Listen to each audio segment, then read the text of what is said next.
del Ministerio de Salud de la provincia de Buenos Aires, a ver cómo están viendo esto, cómo lo están monitoreando, porque justamente la costa bonaerense está en la provincia de Buenos Aires. Enio, ¿cómo te va? Buenas tardes. Acá Cristian y Abigail te saludamos. ¿Cómo andás? ¡Feliz año! Va, feliz año, ¿cómo va Abigail, Cristian? ¿Todo Felicidades, bien? señor. Preocupada, ¿qué querés que Felicidades. te diga? Preocupadísima, preocupadísima. Sí, nosotros también, muy preocupados. No, la verdad que llegamos a un número que es muy cercano al pico que tuvimos en el invierno, en agosto, en una época del año que si hubiéramos logrado mantener los cuidados que venimos hablando hace 10 meses, o sea, el distanciamiento, el uso del barbijo, el tapaboca o tapanariz, no, fundamentalmente eso. El evitar reuniones con mucha gente en lugares cerrados. La verdad que si hubiéramos seguido, si hubiéramos logrado como sociedad seguir esas pautas, no estaríamos en estos números. Y lo que digo no es contrafáctico porque ahí parte un análisis también de que cuando empezó la primavera y empezó a ir de a poco abriendo algunas actividades, los casos seguían bajando. Llegamos a tener en las primeras semanas de agosto un promedio de 1.300 casos por día, que para nosotros era alto también, buscábamos bajar de los 1.000 casos por día, pero la tendencia iba en ese rumbo. Y a partir de la segunda semana, el segundo semestre, perdón, segunda quincena de diciembre, la cosa se empezó a revertir, ¿no? Empezó a aumentar mucho la circulación y bajar mucho los cuidados. Entonces, bueno, tuvimos ese número de ayer que la verdad es que es extremadamente preocupante y nos pone en una situación de alerta. El gobernador ayer se reunió en la costa con los intendentes de la costa y digo, el contagio es generalizado, no hay que culpar a ningún municipio, esa no es la idea. El conurbano también tiene una distribución muy grande de casos, pero hay un dato que no es menor. En ese día de 5.400 contagios, el municipio que presentó la mayor cantidad de contagios en la provincia de Buenos Aires fue General Porredón, o sea, Mar del Plata. Entonces, bueno, hay que poner un ojo también ahí en la costa. Y el mensaje del gobernador ayer fue, bueno, fortalezcamos la fiscalización, la presencia de los municipios para fiscalizar los locales, los comercios gastronómicos, las playas, tengamos más presencia para recordar a la gente, para que se cumpla con los protocolos, porque uno va a un restaurante y sabe que hay que mantener el distanciamiento entre las mesas, pero algunos no lo hacen. Entonces, tener esa presencia fue la cartada que tiró el gobernador ayer. No sé si va a ser suficiente con ese nivel de contagio que tenemos, pero bueno, hay que seguir apostando de alguna manera en eso. ¿Por qué todavía no se tomó, Enio, medidas restrictivas para la costa en general, para no echarle la culpa, como bien vos decías, a ninguna localidad ni comportamiento de ningún intendente, pero sí al comportamiento de nosotros, de la gente, de las personas, de los jóvenes, de los adolescentes, los mayores, que por ahí no respetamos las cosas como tendríamos que respetarlas, como bien vos decías, después de 10 meses? ¿Por qué no se tomó eso? ¿O en realidad lo están analizando y será para después de la primera quincena? No, se está analizando, pero no analizamos con una fecha específica. O sea, nosotros lo que buscamos desde el comienzo de la pandemia fue priorizar el tema de la salud, ¿no? Porque sabíamos, teníamos una convicción muy fuerte, que después fue confirmada por varios organismos internacionales como la CEPAL, el mismo Banco Mundial, el FMI, que todos apuntan a la misma conclusión, que la recuperación económica depende del control de la curva de contagios, ¿no? Porque había una falsa discusión en algún momento con algunos líderes mundiales, entre ellos Boris Johnson de Inglaterra, que decía, no, nosotros no vamos a poner ninguna medida restrictiva porque eso va a generar recesión económica y el remedio va a ser peor que la enfermedad. Y fíjate lo que está pasando en Inglaterra ahora, o sea, por tercera vez consecutiva, Inglaterra pone restricciones extremas en la circulación, entra a una cuarentena parecida a la que tuvimos acá en marzo-abril. Entonces, lo que demuestra eso es que efectivamente tenemos razón en ese sentido. La economía no va a lograr repuntar si no logramos controlar, tener un bajo nivel de contagio, ¿no? Entonces, bueno, cuando el gobernador se reunió ayer, veíamos ya, ella tenía toda la información, de hecho el lunes a la mañana, al mediodía le mandamos un reporte, estaba al tanto de la situación de que la curva viene en aumento, pero no tenía esa información todavía de 5.400 casos. Yo creo que eso nos pone en un lugar de repensar y de poner de vuelta sobre la mesa las posibilidades de restricciones, porque si no se puede complicar mucho más. Enio, estos números de ahora, de 5.400 casos, ¿tienen que ver con hace 2 semanas atrás, con las compras, por ejemplo, para las fiestas? Mira, siempre hay un delay, ¿no, Cristian? Nosotros fuimos aprendiendo que la persona se contagia más o menos, bueno, los que presentan síntomas, 5 días después empiezan con los síntomas, ¿no? Y bueno, después los que terminan en terapia, hay uno tira 3, 4 días más, una semana más para los que fallecen. Entonces la cadena es así, desde el contagio hasta el final más trágico, que es la muerte, puede pasar ahí 2, 3 semanas, ¿no? Entonces, si nosotros pensamos ayer martes, ¿no?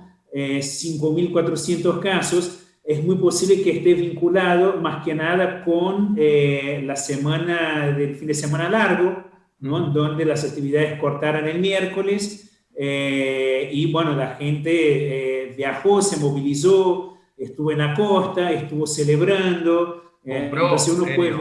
Compró. En Capital se hizo peatonal flores para comprar, que era una manera de muchedumbre. Y en provincia, imágenes, por ejemplo, de la Salada. Eran terribles. Sí, no, claramente no hay una actividad específicamente, ¿no? Las compras, las reuniones, lo que pasó en la costa. Las manifestaciones también, Enio, porque convengamos que lo de Maradona, por ejemplo, que fue lo último que vivimos.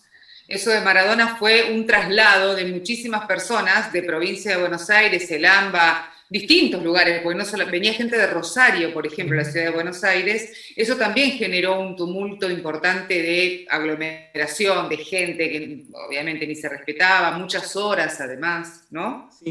Nosotros lo que vemos de ese tipo de eventos, que lo venimos analizando desde las marchas que se hicieron ante cuarentena, qué sé yo, nosotros lo que veíamos es que cuando pasaba ese tipo de evento había un repunte en la curva, pero pasados unos días la curva volvía a tomar su curso común. ¿Pero por qué eso? Porque había medidas de restricción, estábamos todavía en ASPO. Entonces, bueno, la ASPO claramente contenía esa posibilidad de que los que se contagiaran en un evento, en una manifestación, lo que fuera, que eso se autodelimitara de alguna manera. Ahora, los eventos que tuvimos ahora, lo de Maradona, las marchas por la ley del aborto, todo eso, fueron eventos que se dieron en un marco donde nosotros no teníamos las restricciones de la ASPO, ¿no? Entonces ahí puede haber habido un efecto dispersor, ¿no? de esos eventos. Por eso también me parece que hay que revisar. Hay una cosa, bueno, ustedes saben que nací en otro país, hace 15 años vivo en Argentina. Una de las cosas que sinceramente me gusta de acá, que me parece una cosa linda, es esa democracia en la calle que tiene la Argentina, ¿no? Esa posibilidad de la gente manifestar, ¿no? de dar esa pelea también en la calle, y que la pelea política no sea una pelea dentro de un espacio cerrado, sino que la gente efectivamente participe. Ahora, por ahí tenemos que pensar que, bueno, estamos en un momento especial de la historia, ¿no? No solo de Argentina, sino que del mundo, porque si miramos a Europa ahora, Europa está prendida a fuego. Es el peor momento de la pandemia desde que empezó todo eso. Entonces, bueno, no es que queremos abrir mano de la democracia, de la representatividad, de las marchas, pero bueno, no es el momento. Capaz que tenemos que resignar algunas cosas recreativas, ¿no? Políticas, en función de disminuir los contagios, de, por ejemplo, poder llegar a marzo con un nivel de casos bajo que nos permita volver a la presencialidad en las escuelas, ¿no? Que nos permita mantener algunos rubros económicos funcionando plenamente, como el turismo. ¿Puede haber turismo en ese contexto? Puede haber turismo, no me queda ninguna duda. Ahora, con determinados controles, si no logramos bajar la curva, si no logramos controlar, vamos a resentir la escolaridad, vamos a resentir el turismo, vamos a resentir algunas actividades económicas. Entonces... Claro, es cierto, porque también estaba analizando en esta semana, si esto continúa con esta cantidad de casos y la crecida de los casos y el poco cuidado, chau escuela, ni primaria, ni secundaria, ni jardín, ni nada. Chau escuela, chau universidad, o sea, volvemos a lo mismo que teníamos en marzo, porque definitivamente es peor todavía si hacemos eso, porque no está dada la infraestructura, uno está acostumbrado a ir con 50 personas por ahí a la facultad, o con 20 pibes más en las escuelas, entonces. Es muy difícil eso.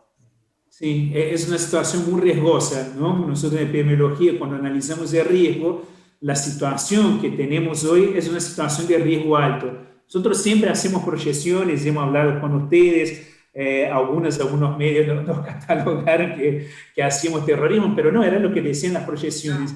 Y las proyecciones venían bien hasta ahora, mostraban escenarios muy positivos, y ayer estuvimos trabajando con las proyecciones para hacer nuestra sala de situación. Y la verdad es que todos los escenarios que aparecieron, de los 3 escenarios que figuran, son escenarios negativos, y les digo en primera mano a ustedes, o sea, el peor escenario, que es si seguimos con esa velocidad de contagios, ¿no? Que disparó a partir del día de ayer, podemos llegar a fines del mes de diciembre con el sistema de salud con 90% de su capacidad. O sea, es tremendo eso. Nosotros logramos en el invierno que el sistema de salud no se colapsara. En pleno verano que se nos colapse el sistema de salud, la verdad que ahí sería un fracaso. Yo creo que Argentina, como un todo, más allá de alguna que otra especificidad, pero como un todo, y principalmente las grandes zonas, como bueno, la ciudad de Buenos Aires, el conurbano bonaerense, el Gran Córdoba, el Gran Rosario, ¿no? Los principales centros, lograran algo que lugares con mucho más estructura en el mundo no lograron, que fue sostener el sistema de salud. Entonces, eso para mí es el gran logro que tuvo la política y la sociedad argentina. Tirar ese logro por los bordes en pleno verano, la verdad que sería lo peor que nos pueda pasar, y nos genera lo peor de los dos mundos, el colapso sanitario por un lado, y si hay colapso sanitario va a haber recesión económica, porque como en un escenario de colapso sanitario, una familia va a tomar la decisión de ir de vacaciones a algún lugar, ir a consumir algo a algún bar, ¿no? Hacer actividades de compras en comercios, ¿no? Es lo peor de los dos mundos, o sea, ahora, eso es lo que tenemos que evitar. Saliendo, por ejemplo, de lo que es el AMBA, yo soy de Cañuelas, me fui a pasar las fiestas con todos los protocolos habidos y por haber y demás, con mi mamá que vive en Cañuelas.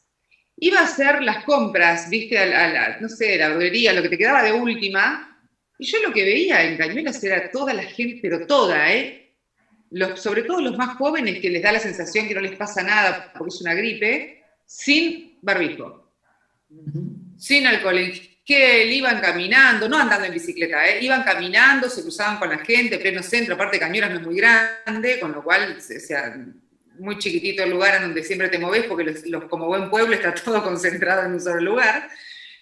Pasaba eso. Bolívar, hablo también con la secretaria de producción de Bolívar, con el intendente, me cuentan exactamente lo mismo. O sea, ahí, ¿qué es lo que falla, Enio, por ejemplo? Si vienen los dos intendentes, tanto la intendenta de Cañuelas como el intendente de Bolívar, te dice, mira, Enio, a ver, ¿qué hacemos? ¿Qué hacemos? ¿Control con la policía? ¿Qué es lo que tenemos? ¿Multa? No sé, ¿qué es lo que se puede hacer para eso? Sí, yo creo que es algo escalonado, ¿no? Y después te comento lo de los jóvenes, porque estamos viendo algo importante en eso también. Primero la promoción, primero que el municipio tenga gente en la calle molestando, aunque sea, ¿no? Avisan, che, está sin barbijo, ¿dónde está el barbijo? Yendo a un bar, mira, acá no estamos respetando la distancia. Primero es instancia, ¿no? Me parece que primero el diálogo, siempre me parece que todas las esferas de la vida y en la política, ¿no? y en las medidas del Estado no tienen que ser distintos desde nuestro punto de vista. La primera acción es el diálogo, es estar en la presencia y dialogar con las personas para ver si se logra un impacto. Si el diálogo no es suficiente, claramente ahí entran otras cuestiones de sanciones, ¿no? La multa, la presencia de la policía, la persona que está circulando, ¿no? Sin el barbijo, no sé qué, señor, usted vuelve a su casa porque no se puede circular. Hay una resolución provincial, o sea, pero lo tenés que acompañar para que vuelva a la casa. Pero lo tenés que acompañar para que vuelva a la casa, porque bueno, solo... pero de alguna manera inhibís, ¿no? O sea, una vez que te agarran y te hacen volver a casa... Y que, es lo que decía Enio, es lo que decía yo al principio del programa, hacer respetar la resolución que está, quizás haciendo respetar y mostrando un poco de autoridad, haciendo respetar esa resolución, ni siquiera es necesario un toque sanitario, quizás, pero primero hay que hacer respetar, es como que hoy no se respeta ninguna resolución. Bueno, la conversación de Axel con los intendentes ayer fue en esa línea, el de hacer respetar, ¿no? Antes de poner cualquier restricción, antes de rescindir la temporada en la costa, poner más el cuerpo desde los municipios, porque imagínate que desde la provincia nosotros podemos hacer protocolo, analizar, hacer resoluciones. Ahora, no tenemos personal de la provincia para estar en cada playa, en cada municipio. Eso lo tienen los municipios, ¿no? Entonces, el diálogo del gobernador fue en ese sentido. Che, a ver, jueguen pesado ustedes también. Empiecen a hacer cumplir los protocolos, empiecen a fiscalizar, ¿no? Porque capaz que eso nos genera un efecto que nos evita tomar decisiones, digamos, más drásticas, ¿no? Claramente la charla del gobernador ayer con los intendentes fue esa. Ahora, una cosa que dice Abigail de los más jóvenes es interesante porque nosotros empezamos a ver que una mayor contribución de la población menor de 30 años, entre 16 y 30 años, en los contagios, que era una población que tenía algún contagio, pero si se quiere por ahí ver marginal. ¿Por qué? Porque estaba confinada, porque la mayoría de esa población cumple con actividades educativas, sea universitarias o escolares, y porque además durante la ASPO las actividades recreativas estaban bastante controladas o no había casi directamente, no había bares, ¿no? Entonces una población que no circuló y no aportó mucho a los contagios. Ahora, en ese nuevo pico que estamos escalando, hay una contribución muy fuerte de esa población, ¿no? Porque empezó a circular por las actividades recreativas y además si nosotros vemos lo que pasa con otros eventos que lo hemos estudiado, yo de hecho en mi tesis de maestría trabajé con esa población y se ve muy claro cómo es una población que tiene baja sensación o percepción de riesgo, o sea, los accidentes en general, los accidentes viales especialmente, están muy vinculados a poblaciones jóvenes, ¿no? Principalmente varones, pero poblaciones jóvenes al fin, la transmisión de enfermedades de transmisión sexual, ¿no? Está muy vinculado a poblaciones jóvenes. ¿Por qué? Por eso, porque es una población que tiene, por su juventud, ¿no? Por la fuerza, por lo que sea, una percepción de riesgo muy baja. Entonces es una población que por lo general se suele cuidar menos. Entonces esa población que además que se cuida menos, se agrega a la circulación, porque no hay restricción de circulación, empieza a incrementar también la cantidad de casos. Es algo que lo estamos viendo claramente eso también ahora. Ahora, frente a esto que vos estabas diciendo, bueno, vamos a ir viendo el tema de los casos y cómo van creciendo en la provincia de Buenos Aires. Hay lugares que ya dieron marcha atrás. Decíamos con Cristian, ¿sirve de algo dar marcha atrás? Sí, es importante también eso, más allá del impacto concreto, ¿no? De reafirmar una cosa. También hay una resolución del gobernador que estableció en la provincia de Buenos Aires un sistema de fases en función de una serie de indicadores, ¿no? Y no se tuvo que aplicar durante un momento ese sistema. ¿Por qué? Porque los casos estaban bajando. Entonces, a lo sumo, lo que pasaba eran municipios que avanzaban de fase y no hubo retrocesos en ese periodo. Entonces, me parece que es importante mostrar, mira, el sistema de fase sigue vigente, esos municipios cambiaron el indicador de tal manera que indicaría un retroceso en la fase, lo vamos a aplicar igual. Me parece que en función de eso que plantea Cristian, ¿no? Demostrar que hay normas, ¿no? Y que esas normas las vamos a hacer cumplir. Las normas que desde la provincia tenemos, digamos, la autoridad y la presencia para hacerlas cumplir, las vamos a hacer cumplir. pedimos que los municipios hagan cumplir las que tienen condiciones de cumplir ellos. O sea, nosotros no podemos ir a la salada, o sea, no podemos mandar fiscales del Ministerio de Salud a la salada, pero sí los municipios de Lomas, los municipios de Lanús, ¿no? que comparten el espacio, sí pueden mandar gente, ¿no? Entonces nosotros estamos insistiendo en eso, pongamos más el cuerpo como Estado. El Estado no tiene que ser solo un actor que genere discurso. Sí es importante la generación de discurso por parte del Estado, pero es fundamental un accionar estatal también. Desde la provincia tenemos esa decisión. Hay un sistema de fases vigente, lo vamos a hacer cumplir, ¿no? Esperamos que los municipios también nos acompañen en el cumplimiento de las otras resoluciones. Bien, Enio, para cerrar, por lo que pude percibir, la idea no es un toque sanitario, sino hacer respetar las normas que tenemos hasta este momento y ver cómo se avanza. Si es necesario un toque sanitario, bueno, se daría la resolución. Sí, esa es la primera carta que el gobierno de la provincia está jugando sobre la mesa, ¿no? Es una carta que es importante, que es pedir el compromiso, ¿no? de resto de las autoridades políticas, pero bueno, todos sabemos que tenemos otras cartas en la mano. Eso que está para mí mal dicho, toque sanitario, porque la idea no es poner el ejército en la calle y reprimir a la gente que salga, sino que por ahí restringir horarios de actividades nocturnas. Básicamente, si hacemos algo en esa línea va a ser eso, ¿no? Pero no solo eso, porque también hablamos con ustedes varias veces que todas las medidas que hagamos y que hicimos hasta hoy tienen agujeros, ¿no? Esa de restricción de horarios seguramente va a tener sus agujeros. Entonces, lo que uno trata de hacer es un conjunto de medidas donde una medida va compensando el agujero que deja la otra. Y en ese conjunto logramos, y fue lo que conseguimos hacer hasta ahora, logramos un equilibrio que claramente logra influenciar sobre la curva de contagios. Entonces, si no funciona ese pedido del gobernador, si vemos que los casos siguen subiendo, que el sistema de salud sigue amenazado, que de vuelta aumenta el riesgo de muertes en la provincia, y vamos a sacar esas otras cartas, no nos va a quedar mucha opción. Muchísimas gracias, Enio, como siempre. Gracias a ustedes. Gracias.